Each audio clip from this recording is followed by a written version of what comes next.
वचन, अमर वचन, जीवित वचन, दिव्य वचन, सत्य वचन, अमर वचन, जीवित वचन।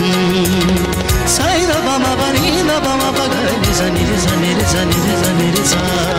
दिव्य वचन, सत्य वचन, अमर वचन, जीवित वचन, दिव्य वचन, दिव्य वचन।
सच्चाई की राहों पर चलना सिखा, सच्चाई की राहों यीशु के करीब ले जा तू।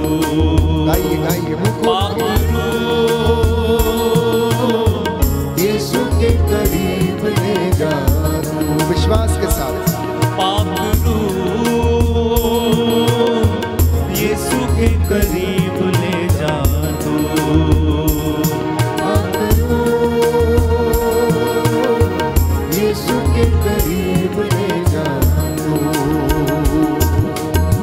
यीशु ही सहारा मेरा, यीशु ही कफारा मेरा, यीशु ही सहारा मेरा, यीशु ही कफारा मेरा, यीशु ही सहारा। बार बार पागलू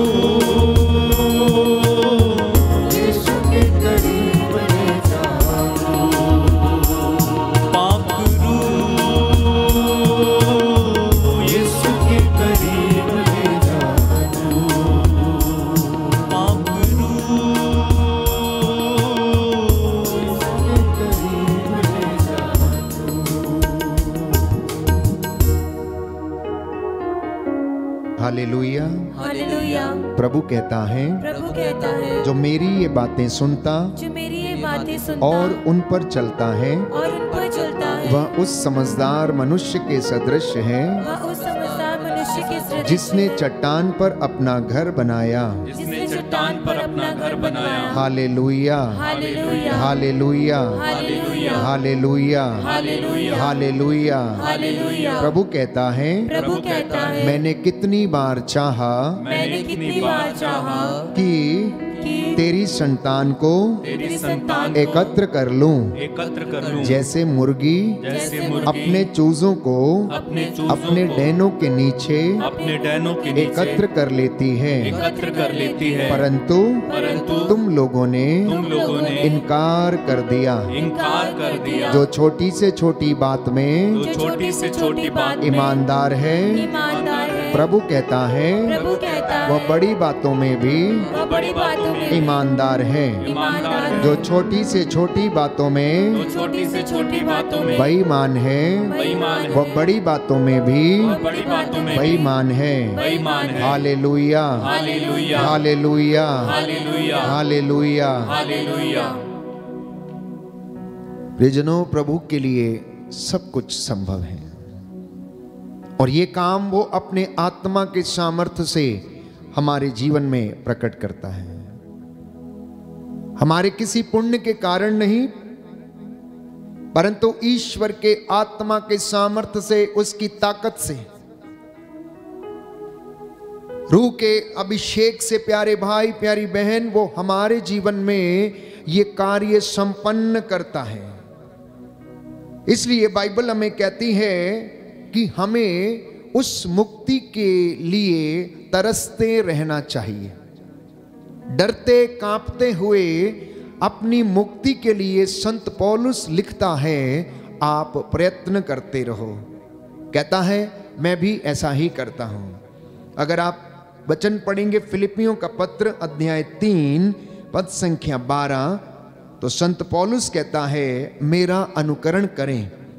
मैं यह नहीं कहता कि मैं अब तक यह सब कर चुका हूं या मुझे पूर्णता प्राप्त हो गई है, किंतु मैं आगे बढ़ रहा हूं ताकि वह लक्ष्य मेरी पकड़ में आए जिसके लिए ईसा मसीह ने मुझे अपने अधिकार में लिया है। बोलिए आमेन, आमेन, हालेलुया, हालेलुया, हालेलुया, हालेलुया। इस वचन को दोहराएंगे और अंगीकार करेंगे। प्रभु का वचन कहता है, प्रभु का वचन कहता है, मैं यह नहीं कहता मैं यह नहीं कहता कि मैं अब तक यह सब कर चुका हूँ कि मैं अब तक यह सब कर चुका हूँ या मुझे पूर्णता प्राप्त हो गई है, या मुझे पूर्णता प्राप्त हो गई किंतु है, मैं आगे बढ़ रहा हूँ किंतु मैं आगे बढ़ रहा हूँ ताकि वह लक्ष्य मेरी पकड़ में आए, मेरी पकड़ में आए, जिसके लिए ईसा मसीह ने मुझे अपने अधिकार में ले लिया है।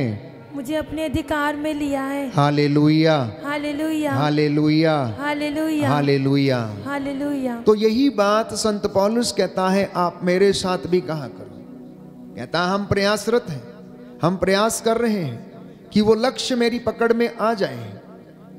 इसलिए मैं पूरी तरह से उसके पीछे दौड़ता रहता हूं और मेहनत करता रहता हूं। और इसलिए ईश्वर ने उससे कहा, प्रभु ने कहा कि मेरी कृपा तुम्हारे लिए पर्याप्त है। बहुत सारे लोग निराश हो जाते हैं चलते चलते, विश्वास में कमज़ोर हो जाते हैं, परेशानी आती है, परिस्थितियां थोड़ी गड़बड़ा जाती हैं, तो इसलिए वे निराश हो जाते हैं। लेकिन संत पौलुस हमें सीख देता है। संत पौलुस लिखता है कि आप लोग प्रभु में प्रसन्न रहें। अध्याय 4 फिलिपियों का पत्र पद संख्या 4, आप लोग प्रभु में हर समय प्रसन्न रहें। मैं फिर कहता हूं प्रसन्न रहें। सब लोग आपकी सौम्यता जान जाएं। प्रभु निकट है, किसी बात की चिंता न करें, हर जरूरत में प्रार्थना करें और विनय तथा धन्यवाद के साथ ईश्वर के सामने अपने निवेदन प्रस्तुत करें। यह संत पौलुस विश्वासियों से आशा करता है। हम जानते हैं कि जब संत पौलुस प्रभु का वचन सुनाने के लिए अन्य जगह पर जा रहा था, अन्य शहरों में जा रहा था, तो उसका जहाज लगभग 3 बार क्षतिग्रस्त किया गया। उसे वचन सुनाने से रोका गया, उसका विरोध किया गया, लेकिन वो नहीं माना, क्योंकि उसने बड़ी गंभीरता के साथ प्रभु का अनुभव किया था।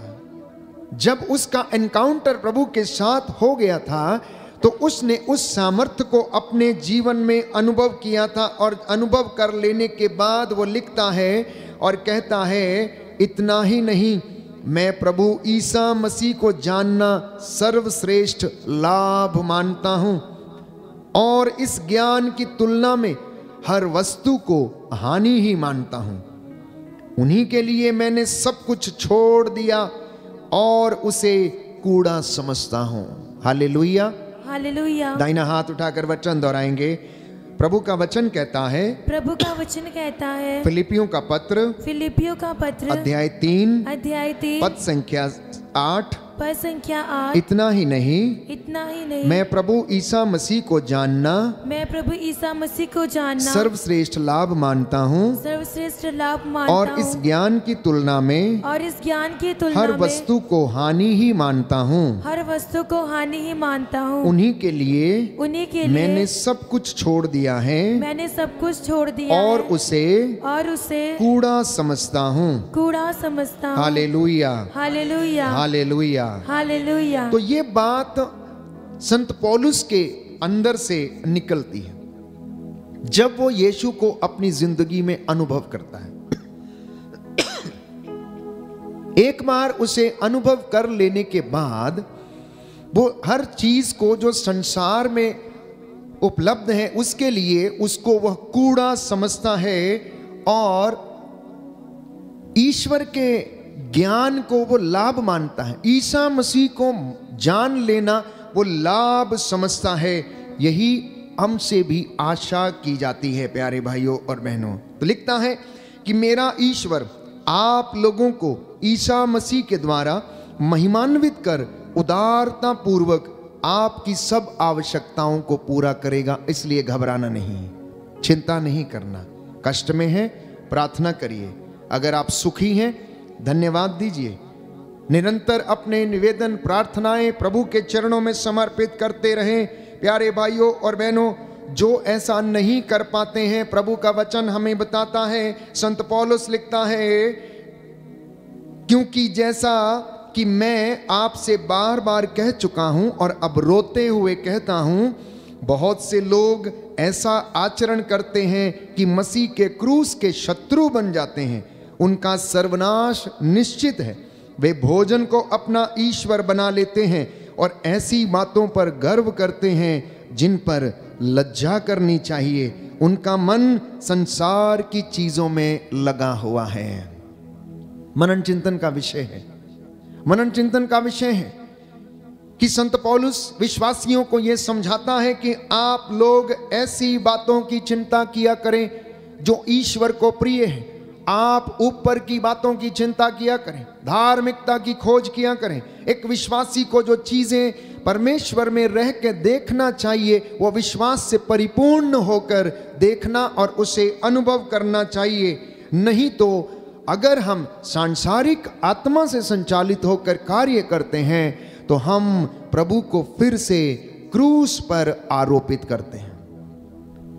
यदि हम वचन के खिलाफ कार्य करते हैं तो प्रियजनों, संत पौलुस कहता है, मैं तुमसे फिर से रोते हुए विनती करता हूं कि बहुत से लोग ऐसा आचरण करते हैं कि मसीह के क्रूस के शत्रु बन जाते हैं। वे लोग ऐसा काम करते हैं जिन पर लज्जा करनी चाहिए। विश्वासी भी कभी कभी ऐसे काम करता है जिस पर संत पौलुस कहता है लज्जा करनी चाहिए, क्योंकि हम उस मुक्ति की खोज में हैं जो वो हमें देना चाहता है। वो हमारे कल्याण की बातें सोचता है, वो हमें आशीष प्रदान करना चाहता है। इसलिए मसीह में हमारा जीना, उठना, बैठना सब कुछ निहित है। इसलिए संत पौलुस हमें बताता है, प्यारे भाइयों और बहनों, आप लोग पापों के कारण, अपने स्वभाव के खतने के अभाव के कारण मर गए थे। ईश्वर ने आप लोगों को मसीह के साथ फिर से पुनर्जीवित किया और वो आपको एक आशामयी जीवन देता है, आपके आशामय भविष्य की योजनाएं बनाता है, आपके हित की योजनाएं बनाता है, आपका कल्याण की बातें सोचता है, आपकी उन्नति के विषय में वो सोचता है, आपको ब्लेस करने के लिए सोचता रहता है। कहता है, मेरी कितनी अभिलाषा है, मेरी कितनी इच्छा है कि मैं तुम लोगों को अपने पंखों के नीचे एकत्र करूं, जैसे कि एक मुर्गी अपने डैनों के नीचे चूजों को एकत्र करती है, लेकिन तुम मेरी ओर लौटे नहीं, तुमने मेरी बात मानी नहीं, तुम मुझसे दूर चले गए और इसलिए मैं ऐसा नहीं कर पाया। लेकिन याद रखो कि आप लोग अपने पापों के कारण मरे हुए थे, आप अपने खतने के अभाव में मर गए थे, अपने स्वभाव के कारण मर चुके थे, लेकिन मसीह के साथ आप पुनर्जीवित हो गए हैं। इसलिए अगर मसीह ने दुख भोगा है तो एक विश्वासी को भी दुख भोगने का वरदान मिला है। संत पौलुस फिलिपियों को लिखता है और हमें बताता है, इसलिए वो हमें आशान्वित करता है। कष्ट, दुख, परेशानी ये आने वाली महिमा के तुलना में प्यारे भाइयों और बहनों कुछ भी नहीं है। हमारा वर्तमान में जो दुख है, कष्ट है, चिंता है, परेशानी है, आने वाली महिमा की तुलना में ये नगण्य है, ये कुछ भी नहीं है। इसलिए संत पौलुस आपको सावधान करता है, मुझे सावधान करता है। लिखा है कलोसियों के पत्र अध्याय 2 पद संख्या 8 में, सावधान रहें, कहीं ऐसा ना हो कि कोई आप लोगों को ऐसे खोखले और भ्रामक दर्शन शास्त्र के द्वारा बहकाए, जो मनुष्यों की परंपरागत शिक्षा के अनुसार है और मसीह पर नहीं बल्कि संसार के तत्वों पर आधारित है। Hallelujah, hallelujah, hallelujah, hallelujah. हे प्रभु यीशु, हे प्रभु यीशु, मुझे अपने वचन का ज्ञान प्रदान कीजिए, ज्ञान प्रदान कीजिए, अपने वचन की समझ दीजिए, अपने वचन में मुझे बढ़ाइए, अपने वचन में मुझे हालेलुया, हालेलुया। मेरे विश्वास को दृढ़ कीजिए, मेरे विश्वास को दृढ़ कीजिए। Hallelujah, hallelujah, hallelujah. हालेलुया। तो सावधान रहना, कहता है कोई तुम्हें भ्रामक शिक्षा ना दे, मनगढ़ंत शिक्षा ना तुम्हें दे, बल्कि पवित्र वचन क्या कहता है तुम्हें वो बताए। उस शिक्षा को मत सुनिए जो संसार पर आधारित है, जो सांसारिक लाभ के लिए है, परंतु उस शिक्षा पर मनन करें, चिंतन करें, उसे ग्रहण करें जो आपको आत्मिक चीजें प्रदान करती हैं और आपके उद्धार का कारण बनेगी, क्योंकि मसीह में ईश्वरीय तत्व की परिपूर्णता अवतरित होकर निवास करती है, निवास करती है। हम क्यों उसकी आराधना करते हैं? हम क्यों उसकी आराधना करते हैं? क्यों उसे पुकारते हैं? इस विषय में बाइबल हमें निरंतर बताती है प्यारे भाइयों और बहनों, क्योंकि वो अनादि अनंत ईश्वर है, वो अदृश्य एवं एकमात्र ईश्वर है। प्रभु कहता है मैं ही हूं, मेरे सिवा कोई दूसरा नहीं है। यशायाह नबी का ग्रंथ अध्याय 45 पद संख्या 15, मेरे सिवा कोई अन्य ईश्वर नहीं है। योहन के सुसमाचार अध्याय 4 पद संख्या 24 में कहता है वह आत्मा है। योशुआ के ग्रंथ अध्याय 3 पद संख्या 10 में लिखा है कि वह जिंदा है, जीवंत ईश्वर तुम्हारे बीच में है, इसलिए हम उसकी आराधना करते हैं। इब्रानियों के पत्र अध्याय 11 पद संख्या 3 में लिखा हुआ है उसने शब्द के द्वारा विश्व का निर्माण किया, अदृश्य से उसने दृश्य की उत्पत्ति की है। निर्गमन ग्रंथ अध्याय 3 पद संख्या 14 में लिखा है कि वह सत्य है और सत्य उसका नाम है। जब मूसा ने पूछा कि तेरा नाम क्या है, उसने कहा मेरा नाम सत्य है। मूसा ने कहा तो मुझे अपनी महिमा दिखा। कहता है मूसा तू मेरी महिमा नहीं देख सकता, तो मेरा चेहरा नहीं देख सकता, यदि तू देखेगा तो भस्म हो जाएगा, लेकिन मैं तेरे सामने से गुजरूंगा और तू मेरी पीठ देख सकता है। प्यारे भाइयों और बहनों, इसलिए वो पवित्र हैं, हम उसकी आराधना करते और स्तुति गाते हैं।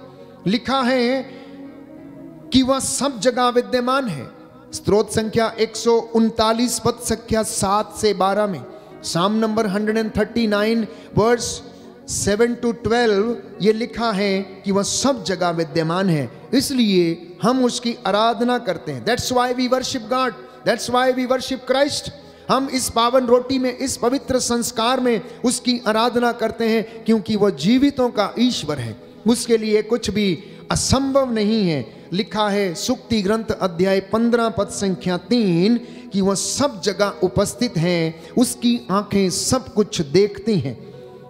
इब्रानियों का पत्र अध्याय 1 पद संख्या 3 लिखा है वह सर्वव्यापी है, सर्वशक्तिमान है, यीशु पिता का प्रतिबिंब है, उसका प्रतिरूप है। इसलिए यीशु ने कहा जिसने मुझे देखा है, योहन के सुसमाचार में, उसने पिता को देखा है। फिलिप तुम ये क्या कहते हो कि हमें पिता के दर्शन कराइए? तुम मेरे साथ उठते बैठते खाते पीते रहे, तुम मेरे कामों को देखते रहे, अब तुम ये क्या कहते हो कि तुम मुझे पिता के दर्शन कराओ? फिलिप जिसने मुझे देखा है उसने पिता को देखा है, और वो सब जगह विद्यमान है, वो आदि से पहले विद्यमान था। यूहन्ना के सुसमाचार अध्याय 6 पद संख्या 38 में हम पढ़ते हैं पिता ईश्वर के यहाँ उसे संसार से पहले महिमा प्राप्त थी। पिता ईश्वर के यहाँ उसे संसार से पहले महिमा प्राप्त थी। वो पिता के मुख से निकला हुआ वो शब्द है जिसके द्वारा उसने इस संसार की सृष्टि की। वो आदि से पहले विद्यमान था, इसलिए हम प्यारे भाइयों और बहनों उसकी आराधना करते और स्तुति गाते हैं, उसकी महिमा करते हैं। उसने मनुष्य का रूप धारण करके हमारे बीच में निवास किया, वो हमारे बीच में रहा, इसलिए हमने गीत गाया। खुदावंद हमारे बीच में आया है, रहने के लिए, पवित्र करने के लिए, हमें आशीष देने के लिए, उद्धार देने के लिए, लंगड़ों को चलाने के लिए, शोषितों का उद्धार करने के लिए, दरिद्रों का उत्थान करने के लिए, बंदियों को रिहा करने के लिए, दरिद्रों को सुसमाचार सुनाने के लिए वो हमारे बीच में आया। वो आसमान से उतरा और हमारे बीच में रहा। वो प्रलोभन में गया पर विजयी हो गया। वो अदृश्य ईश्वर का प्रतिरूप और प्रतिबिंब है। कलोसियों का पत्र अध्याय 1 पद संख्या 15। इसलिए हम उसकी आराधना करते हैं, इसलिए हम उसकी वर्शिप करते हैं, इसलिए हम उसकी स्तुति गाते, प्रशंसा करते हैं। और आप घंटों बैठकर जब आप उसकी उपस्थिति में रहते हैं तो उसके रंग में रंग जाते हैं। इसलिए एक विश्वासी को कभी भी उसकी उपस्थिति से दूर नहीं जाना चाहिए। आप कोशिश करें ज्यादा से ज्यादा आप अपना समय प्रभु की उपस्थिति में, उसकी हजूरी में बिताएं। वह आदर, महिमा और सम्मान का अधिकारी है, जैसा कि प्रकाशना ग्रंथ अध्याय 5 पद संख्या 12 में लिखा है। आदर, सम्मान, महिमा सब कुछ उसे दिया गया है। फिलिपियों के पत्र में हम पढ़ते हैं, वचन हमें बताता है कि ईश्वर ने सब कुछ उसके पैरों के तले डाल दिया है। लिखा है अध्याय 2 फिलिपियों का पत्र पद संख्या 7 और उससे आगे, फिर भी उन्होंने दास का रूप धारण कर तथा मनुष्यों के समान बनकर अपने को दीनहीन बना लिया है। और उन्होंने मनुष्य का रूप धारण करने के बाद मरण तक, हाँ क्रूस के मरण तक आज्ञाकारी बनकर अपने को और भी दीनहीन बना लिया। इसलिए ईश्वर ने उन्हें महान बनाया और उनको वह नाम प्रदान किया जो सब नामों में सर्वश्रेष्ठ है। इसलिए हम उसकी आराधना करते हैं, इसलिए हम उसकी स्तुति करते, प्रशंसा करते। जब हम उसे पुकारते हैं, उसका नाम जपते हैं, उसका नाम सिमरन करते हैं, अपने घर में उसको महिमा देते हैं, आदर देते हैं, तो वो भी हमारी जिंदगियों में कार्य करता है और हमें अपनी आशीषों से भरता है। प्यारे भाइयों और बहनों, और आज की रात्रि वो आपके जिंदगी में ऐसा ही करेगा। यदि आप विश्वास करेंगे तो आप उसकी महिमा देखेंगे। आपके टूटे बिखरे घर को वो फिर से बना सकता, क्योंकि उसके लिए कुछ भी असंभव नहीं है। उसने अपना आत्मा हमें प्रदान किया जो हमें दिशा दिखाता, जो हमारी चिंताओं में, जो हमारी अस्पष्ट आहों के द्वारा प्रार्थना करता है, और वो प्रभु अपने आत्मा के द्वारा आपकी जिंदगियों में कार्य करता है। बोलिए आमेन, आमेन, हालेलुया, हालेलुया, हालेलुया। हालेलुया। यीशु की स्तुति हो, यीशु को धन्यवाद, यीशु की आराधना हो, यीशु की महिमा हो, यीशु की महिमा यीशु हो, को धन्यवाद, यीशु को धन्यवाद। इसलिए विश्वासियों को मध्यस्थ बनने की आवश्यकता है, निरंतर प्रार्थना करने की आवश्यकता है, धन्यवाद देने की आवश्यकता है, अंत के दिनों में सावधान रहने की आवश्यकता है। संत पौलुस बार बार समझाता है कि आप लोग सावधान रहें, आप लोग सावधान रहें, ये दिन बुरे हैं, इसलिए आप लोग प्रार्थना करते रहें और सजग रहें। कलोसियों का पत्र अध्याय 3 पद संख्या, अध्याय 4 पद संख्या 2 और उससे आगे, आप लोग सजग होकर प्रार्थना करें, धन्यवाद में लगे रहें। एक विश्वासी की सबसे बड़ी जिम्मेदारी है कि वह सजग रहे, सतर्क रहे, प्रार्थना और धन्यवाद में लगा रहे। उठने के बिस्तर से उठने के बाद प्रार्थना, सोने के लिए जाते समय प्रभु का धन्यवाद और प्रार्थना, भोजन ग्रहण करते समय प्रार्थना, प्रभु का धन्यवाद करना। आपका काम सक्सेस हो गया, प्रार्थना। आप अपने विवाह की तैयारी करते, जीवन की तैयारी करते, घर बनाने की तैयारी करते, धन्यवाद देना, और इसका असर आप अपनी जिंदगियों में देखेंगे प्यारे भाइयों और बहनों,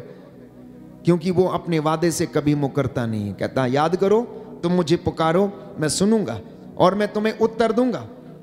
उसका कोई भी वादा प्यारे भाइयों और बहनों अधूरा नहीं रहता है, उसकी कोई भी प्रतिज्ञा पूरे हुए बिना नहीं टलेगी। इसलिए कहता है आप हमारे लिए भी प्रार्थना करो। संत पौलुस कहता प्रचारकों के लिए, दासों के लिए, सेवकों के लिए, सेविकाओं के लिए प्रार्थना करें, और बच्चे सभी बातों में अपने माता पिता की भी आज्ञा माना करें, क्योंकि प्रभु इससे प्रसन्न होता है। प्रभु इससे प्रसन्न होता है और आशीर्वाद देता है। Hallelujah, hallelujah hallelujah. हालेलुया। यीशु की स्तुति हो, यीशु की यीशु स्तुति को हो, धन्यवाद, यीशु को यीशु धन्यवाद, की आराधना हो, यीशु की आराधना यीशु की हो, महिमा हो। यीशु की महिमा हो। हे प्रभु यीशु, हे प्रभु मैं यीशु, विश्वास करता हूँ मैं विश्वास करता आप हूँ मुझसे बातें कर रहे हैं। आप मुझसे बातें कर जो रहे हैं। बातें जो बातें मेरे लिए असंभव हैं, मेरे लिए वो असंभव आपके है, लिए संभव हैं। वो आपके लिए अपने संभव है। आत्मा के द्वारा अपनी आत्मा के मेरे द्वारा जीवन में मेरे जीवन में अपने पवित्र कार्य अपने पवित्र पूरे कार्य कर दीजिए। पूरे कर दीजिए। Hallelujah, hallelujah hallelujah, hallelujah hallelujah. Hallelujah. इसलिए प्रियजनों, मैं आपको बार बार समझाने की कोशिश करता हूँ, प्रभु की ओर से ये शब्द जो दोहराए जाते हैं, ये आत्मा के द्वारा प्रेरित वचन है। जैसा कि संत पौलुस थिस्सलुनीकियों को लिखते हुए अध्याय 1 पद संख्या 5 में कहता है, क्योंकि हमने निरे शब्दों के द्वारा नहीं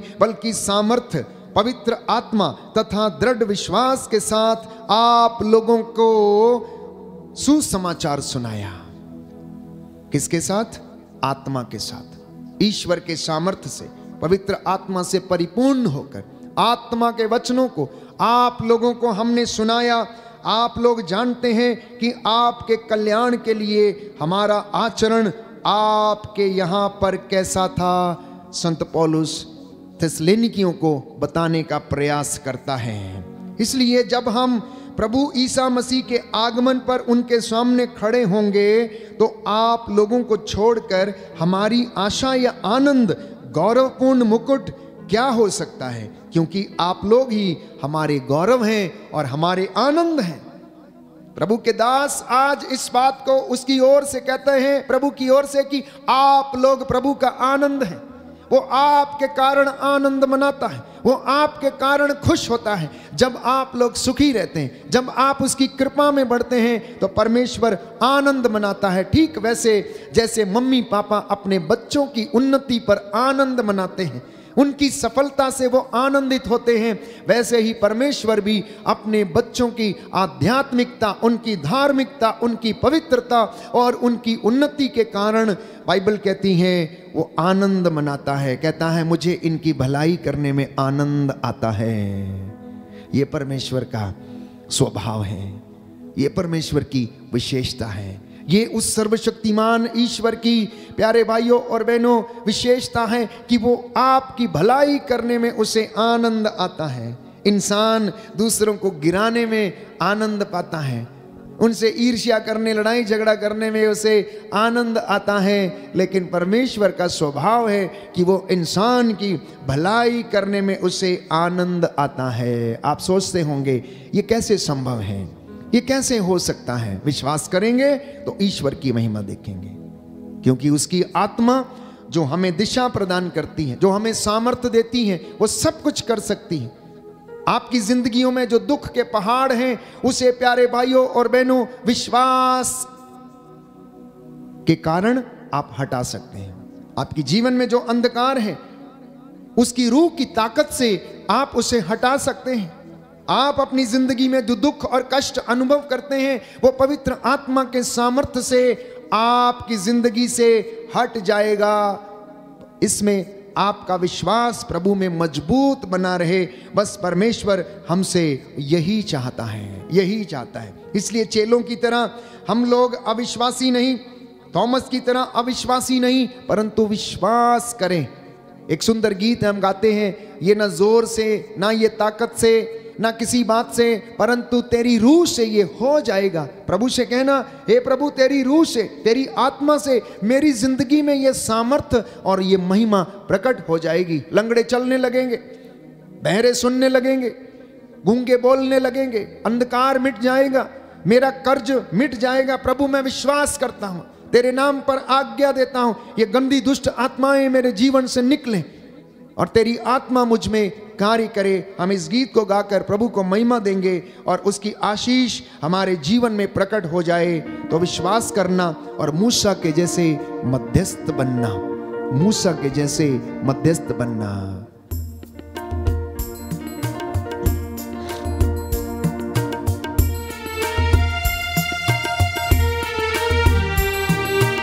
विश्वास करें।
ताकत से, ये ना जोर से और ना ताकत से, तेरे रूह से हो जाएगा। ये पहाड़ भी मैदान हो जाएगा, ये पहाड़ भी मैदान हो जाएगा, ये पहाड़ भी मैदान हो जाएगा, ये पहाड़ भी मैदान हो जाएगा। आप में से कई घरों में समस्याएं हैं, वो समस्याएं ऐसा लगती हैं जैसे पहाड़ बनकर सामने खड़ी हैं। हो सकता है कर्ज की समस्या है, इंस्टॉलमेंट नहीं भर पा रहे हैं, ये समस्या है। हो सकता है आपका कोई भाई या बहन या मित्र इस वक्त अस्पताल में है और उसके इलाज के लिए पैसा नहीं है। ये समस्या आपकी जिंदगी में पहाड़ बनकर खड़ी है। प्यारे भाई प्यारी बहन, घुटनों पर आ जाना, हाथों को उठाना, प्रभु से कहना जैसे मूसा ने मध्यस्थता की, प्रभु इस वक्त मेरे जीवन से ये पहाड़ हट जाए, ये दुख हट जाए, कर्ज की दुष्ट आत्मा मुझे छोड़े, अविश्वास की दुष्ट आत्मा मुझे छोड़े, क्योंकि जहाँ तेरी हजूरी होती है, जहाँ तेरा तख्त लगता है, वहाँ तेरी मामूरी, तेरा प्रेम, तेरा सानिध्य हमें घेर लेता है। जहाँ होती है तेरी हजूरी, अच्छे होते हैं जख्म नासूरी। जहाँ होती है तेरी हजूरी, अच्छे होते हैं जख्म नासूरी। जहाँ होती है तेरी हजूरी, अच्छे होते हैं जख्म नासूरी। जहाँ होती है तेरी हजूरी, अच्छे होते हैं जख्म नासूरी। ताजमत कलाम को अपने, तेरे नाम की दिखती हजूरी। ताजमत कलाम को अपने, तेरे नाम को दिलती हजूरी।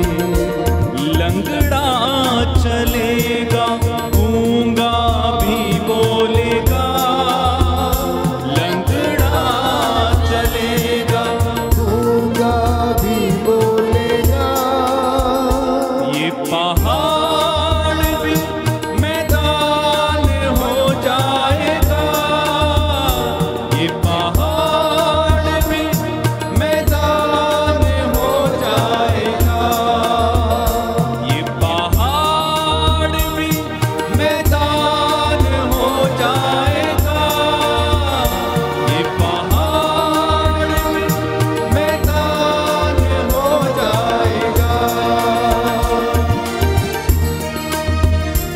जी हाँ प्यारे भाई प्यारी बहन, कैंसर की दुष्ट आत्मा जो बीमारों को घेरे हुए है, निसंतानता के बंधन, गर्भ के बंधन, शरीर में किसी प्रकार की कमी या घटी, परिवार में ट्रांसजनरेशनल प्रॉब्लम्स, आपके जीवन में यदि बंधन के रूप में है, यदि आप उनमें जकड़े हुए हैं, तो आज ये बंधन प्रभु तोड़ देगा। विश्वास करना, आंसू बहाते हुए प्रार्थना करना और कहना कि प्रभु मैं अपने जीवन से हर प्रकार की बुराई को त्याग देता हूँ, छोड़ देता हूँ। हर वो चीज जो तेरे राज्य के विरुद्ध है, मैं उससे तौबा करता हूँ, अपने जीवन से डिस्कनेक्ट करता हूँ, कैंसल करता हूँ।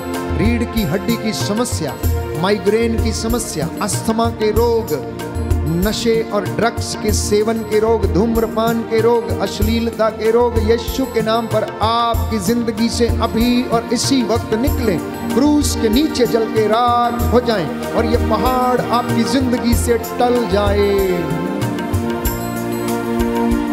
जहाँ होती है रूह सच्चाई से, तेरी प्रस्तिश खुदावन खुदा।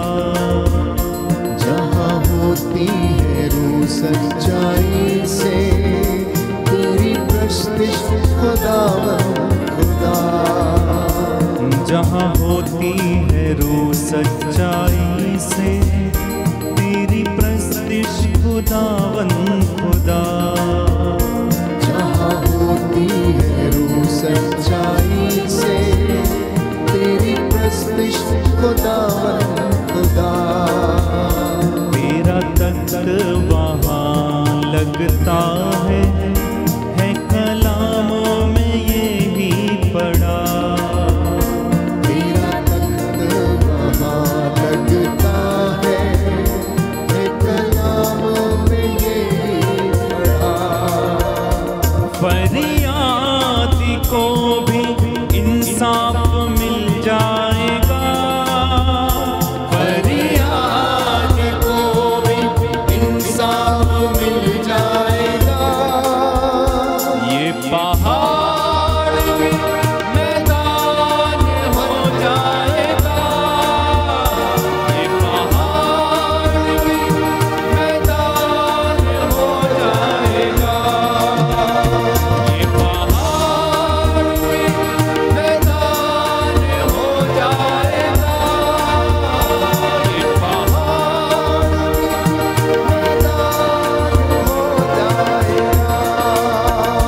ये ना जोर से और ना ताकत से, ये ना जोर से और न ताकत से तेरे रूह से हो जाएगा।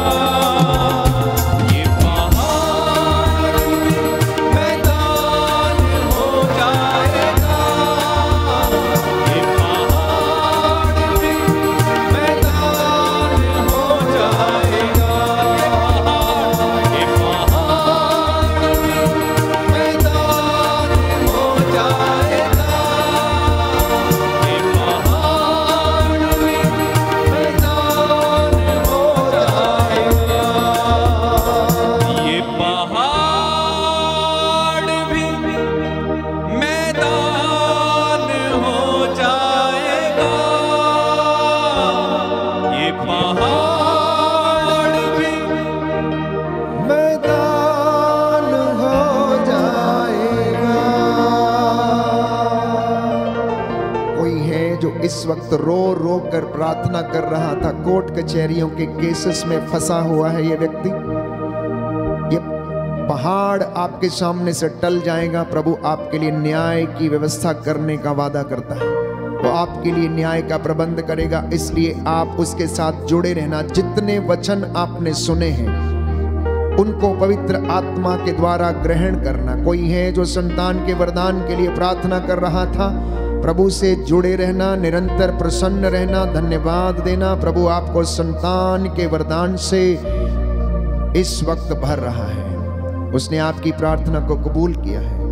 एक दंपति जो अपने बीमार बच्चे के लिए प्रार्थना कर रहा है, प्रभु उसे चंगाई दे रहे हैं। आप में से बहुत सारे लोगों ने अपने बीमारों के लिए प्रार्थना किया जो अस्पताल में भर्ती हैं, किडनी के रोग की वजह से, लीवर के इन्फेक्शन की वजह से।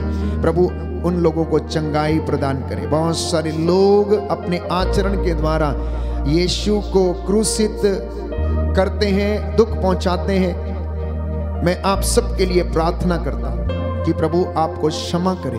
आपकी जिंदगी में जो कष्ट है, चिंता है, परेशानी है, मानसिक तनाव है, स्ट्रेस है, बच्चों की असफलता के कारण, बेटी की असफलता के कारण, बेटों की असफलता के कारण, प्रभु इससे आपको आजाद कर रहे हैं। प्यारे भाई, प्यारी बहन, बहुत सारे लोग, युवक और युवतियां जो अकेला रहने की कोशिश कर रहे हैं, प्यारे भाई, प्यारी बहन, प्रभु नहीं चाहता। वो चाहता है कि आप उसके प्रति ईमानदार रहें, पवित्रता में रहें, व्यभिचार से बचे रहें, गलत रिश्तों से आप बचे रहें, और वो आपको ब्लेस करेगा, आशीष प्रदान करेगा।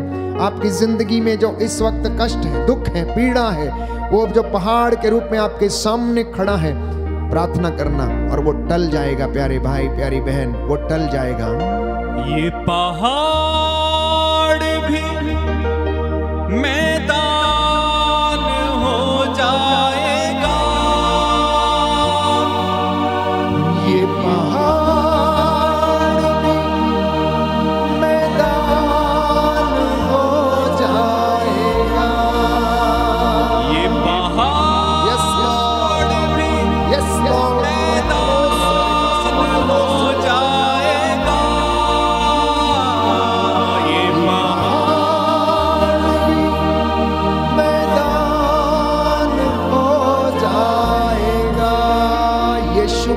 पर अब भी और इसी वक्त वचन के द्वारा अधिकार लेकर, उसके पवित्र लहू से अधिकार लेकर सारे बंधनों को तोड़ता हूं, खारिज करता हूं। I cancel and disconnect every evil spirit in the name of Jesus।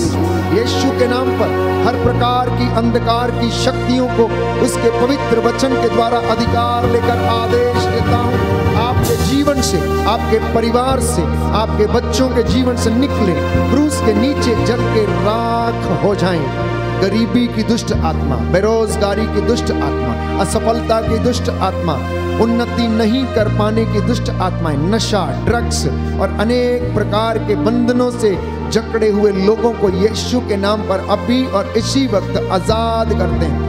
प्रभु अपने दास की वाणी को सच प्रमाणित करता है। आप में से जितने भी लोग आंसू बहा बहा कर प्रार्थना कर रहे हैं, चंगाई को रिसीव करें, रिसीव करें। This is the time of your healing. The Lord is blessing you right now. He is cleansing you right now.